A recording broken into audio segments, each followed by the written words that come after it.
दोस्तों, बनी इसराइल का एक शख्स था जिसका नाम कारून था, जिसके खजाने की कंजियां 300 ऊंटों पर लादे जाते थे। अल्लाह ताला ने इसको बेशुमार दौलत से नवाजा था, मगर आखिर में कारून का मकान और खजाना जमीन में धंस गया। आखिर ऐसा क्यों हुआ, वो हम आपको इस वीडियो में बताएंगे। कुरान का वाकया है, वीडियो को आखिर तक जरूर देखना।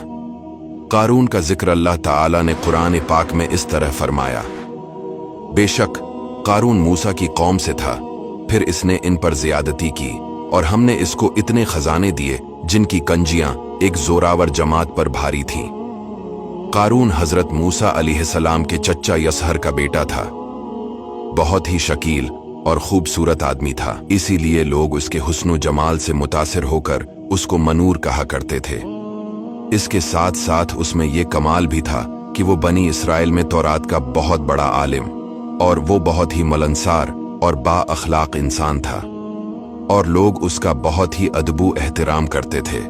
लेकिन बेशुमार दौलत उसके हाथ में आते ही उसके हालात में एकदम तगय्युर पैदा हो गया और हजरत मूसा अलैहिस्सलाम का बहुत बड़ा दुश्मन हो गया और एला दर्जे का मुतकब्बिर और मगरूर हो गया। जब ज़कात का हुक्म नाजिल हुआ तो उसने हजरत मूसा अलैहिस्सलाम के रोबरो ये अहद किया कि वो अपने तमाम मालों में से 1000वां हिस्सा ज़कात निकालेगा, मगर जब उसने मालों का हिसाब लगाया तो एक बहुत बड़ी रकम ज़कात की निकली। ये देखकर इस पर एकदम हिर्स और बुखल का भूत सवार हो गया और न सिर्फ ज़कात का मुनकर हो गया, बल्कि आम तौर पर बनी इसराइल को बहकाने लगा कि हजरत मूसा अलैहिस्सलाम इस बहाने तुम्हारे मालों को ले लेना चाहते हैं। यहाँ तक कि हजरत मूसा अलैहिस्सलाम से लोगों को बरगश्ता करने के लिए उस खबीस ने यह गंदी और घिनौनी चाल चली कि एक औरत को बहुत ज्यादा मालो दौलत देकर आमादा कर लिया कि वो आप पर बदकारी का इल्जाम लगाए। चिनाची ऐन उस वक्त जबकि हजरत मूसा अलैहिस्सलाम वाज फरमा रहे थे, कारून ने आपको टोका कि फलानी औरत से आपने बदकारी की है। हजरत मूसा अलैहिस्सलाम ने फरमाया कि उस औरत को मेरे सामने लाओ।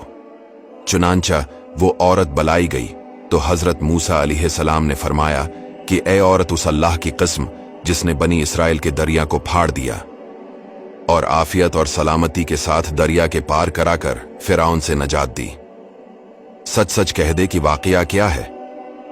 हजरत मूसा अलैहिस्सलाम के जलाल से औरत सहम कर कांपने लगी और उसने मजमा आम में साफ साफ कह दिया कि ए अल्लाह के नबी, मुझको कारून ने कसीर दौलत देकर आप पर बहतान लगाने के लिए आमादा किया। उस वक्त हजरत मूसा अलैहिस्सलाम आबदीदा होकर सजदा शुक्र में गिर पड़े और बहालत सजदा आपने ये दुआ मांगी कि या अल्लाह कारून पर अपना कहरो गजब नाजिल फरमा दे। फिर आपने मजमा से फरमाया कि जो कारून का साथी हो वो कारून के साथ ठहरा रहे और जो मेरा साथी हो वो कारून से जदा हो जाए। चिनाचे 2 खबीसों के सिवा तमाम बनी इसराइल कारून से अलग हो गए। फिर हजरत मूसा ने जमीन को हुक्म दिया कि ए जमीन, तो इसको पकड़ ले, तो कारून एकदम घुटनों तक जमीन में धंस गया। फिर आपने दोबारा जमीन से यही फरमाया तो वो कमर तक जमीन में धंस गया। ये देखकर कारून रोने लगा और क़राबत और रिश्तादारी का वास्ता देने लगा, मगर आपने कोई बात न सुनी, यहां तक कि वो बिल्कुल जमीन में धंस गया। वो मनहूस आदमी जो कारून के साथी हुए थे लोगों से कहने लगे कि हजरत मूसा अलैहिस्सलाम ने कारून को इसलिए धिसा दिया है ताकि कारून के मकान और उसके खजानों पर खुद कब्जा हो। तो आपने अल्लाह ताला से दुआ की कि कारून का मकान और खजाना भी जमीन में धंस जाए। चिनाचे कारून का मकान जो सोने का था और इसका सारा खजाना सभी जमीन में धंस गया।